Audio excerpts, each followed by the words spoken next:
જય શ્રી કૃષ્ણ મિત્રો।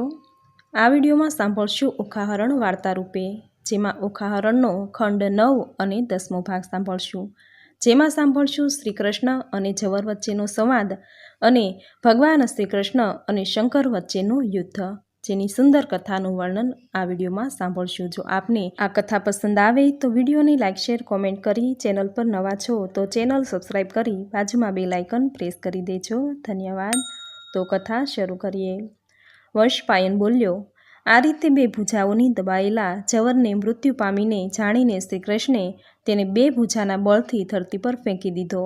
તે શ્રીકૃષ્ણની ભૂજામાંથી છટક્યો કે તરત જ તેણે શ્રીકૃષ્ણના શરીરમાં પ્રવેશ કર્યો। આમ અપાર તેજસ્વી તે જ્યારે શ્રીકૃષ્ણનું શરીર છોડ્યું જ ન હતું, પણ તે તેજસ્વી જવરે જ્યારે શ્રીકૃષ્ણના દેહમાં એવો આકારે પ્રવેશ કર્યો હતો કે જાણે શ્રીકૃષ્ણ પૃથ્વી પર વારંવાર ઠોકર ખાતા હોય તેમ લથડિયા ખાવા લાગ્યા। વારંવાર તેને બગાસા આવતા હતા। તેમનો શ્વાસ શરૂ થયો। તેઓ વિવિધ ચેષ્ટાઓ કરવા લાગ્યા। શરીર રોમાંચિત થયું અને તેને નિંદ્રા આવતી હતી। પછી શત્રુઓના નગરો જીતનાર શ્રીકૃષ્ણે સ્થિરતા કેળવી। તેણે બગાસા ખાતા પણ યોગી હોય વિવિધ ક્રિયાઓ કરવા માંડી।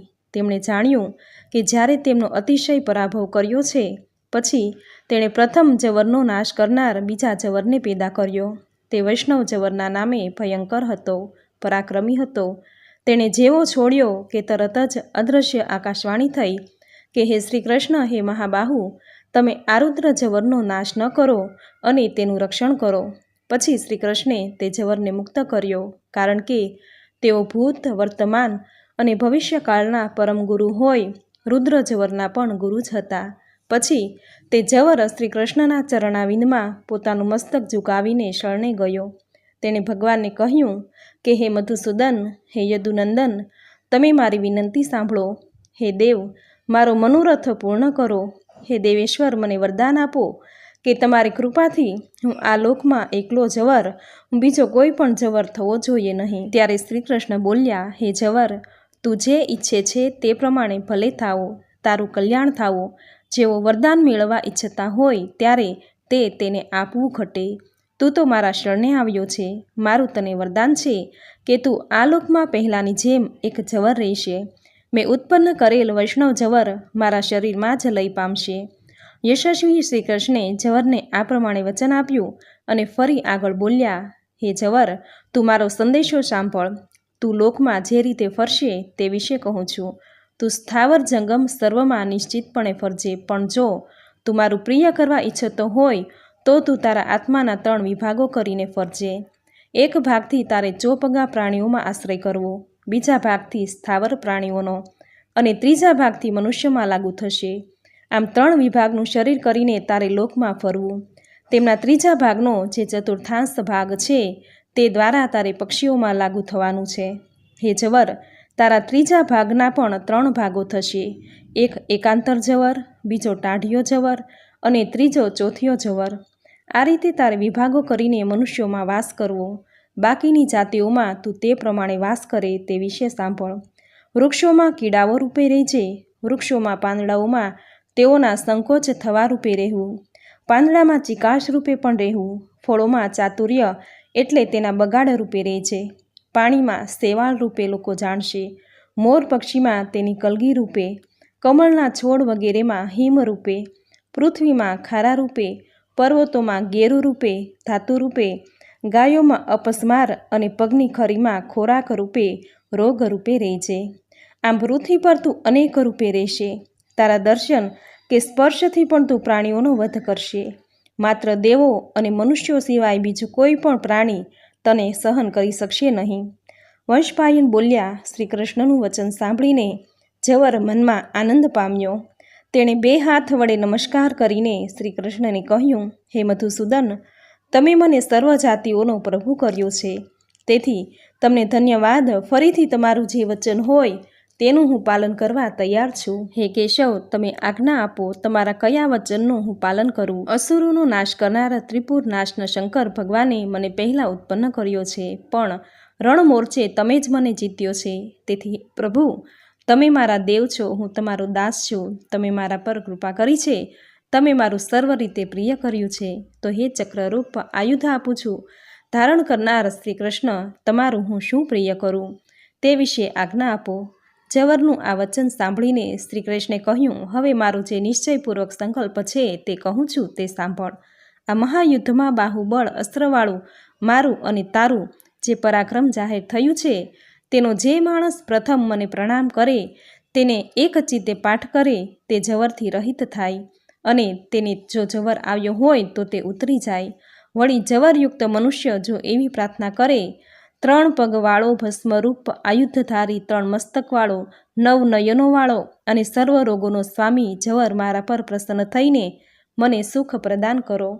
આદિ અંતથી યુક્ત કવિઓ, વિદ્વાનો, પુરાણકાળના સર્વ મોટા અને સૌને આજ્ઞા દેનાર અનિરુદ્ધ, પ્રદ્યુમન, બલરામ અને વાસુદેવ પણ મારા સર્વ જવરોનો નાશ કરો. એવી પ્રાર્થના કરનાર બધા જ જવરોથી મુક્ત થાઓ. વંશપાયન બોલ્યા, શ્રી કૃષ્ણ ભગવાને આમ કહ્યું ત્યારે યાદવેન્દ્ર તે શ્રી કૃષ્ણને એ જવરને કહ્યું, ભલે એમ જ થશે. આ પ્રમાણે શ્રી કૃષ્ણ પાસેથી વરદાન મેળવીને તથા તેમણે કહેલા વચનો પાળવાની આજ્ઞા કરીને પ્રતિજ્ઞા કરીને જવર આનંદ પામ્યો અને શ્રી કૃષ્ણને પ્રણામ કરીને એ રણમાંથી દૂર ખસી ગયો. આ પ્રમાણે ઓખાહરણનો વાર્તારૂપેનો ખંડ 9મો અહીં સમાપ્ત થાય છે. હવે સાંભળશું ઓખાહરણ વાર્તારૂપેનો ખંડ 10મો, ભગવાન શ્રી કૃષ્ણ સાથે શંકર ભગવાનનું યુદ્ધ. વંશપાયનજી બોલ્યા, હે જન્મેજય, ત્યાર પછી 3 અગ્નિઓ સમાન તે 3 વીરો ઘણી ત્વરિત ગતિથી પક્ષીરાજ વિંતા પુત્ર ગરુડ પર આરૂઢ થઈ શત્રુઓ સામે યુદ્ધમાં રણભૂમિમાં રોકાયેલા રહ્યા. ગરુડ પર આરૂઢ થયેલા એ વીરોએ સિંહનાદ કરીને બાણાસુરની તમામ સેનાઓને પોતાની બાણ વર્ષાથી ઢાંકી દીધી અને અતિબળપૂર્વક તેને ચીડિત કરવાનો પ્રયત્ન કર્યો. ચક્ર અને હળના પ્રહારોથી તથા બાણ વર્ષાથી પીડિત દૈત્યની તે દુર્જય વિશાળ સેના અત્યંત ક્રોધિત થઈ ગઈ. જેમ ઘાસની ગંજીમાં પડેલો અગ્નિ અતિવૃદ્ધિ પામે અને સૂકા લાકડામાં પહોંચીને આગળ વધે, તે જ પ્રમાણે શ્રી કૃષ્ણના બાણોરૂપી અગ્નિ ત્યાં પ્રગટ થઈને અતિશય વૃદ્ધિને પામ્યો હતો. આ અગ્નિને ત્યાં રણ મોરચે પ્રલયના અગ્નિમાફક ભડભડતો હતો. તે હજારો દાનવોને બાળતો રહીને અતિશય પ્રકાશી રહ્યો હતો. આમ મહાસેના સળગી રહી હતી. વિવિધ પ્રકારના હથિયારોથી સેના પીડિત હતી. ત્યારે બાણાસુર આવ્યો હતો. તેણે નાસભાગ કરતા લશ્કરને રોક્યું અને બોલ્યો, તમે તો અસુરોના વંશમાં પેદા થયા છો, છતાં આવા ભયથી વ્યાકુળ શાને થાવો છો? તમે આ મહાયુદ્ધમાંથી નાસી શા માટે રહ્યા છો?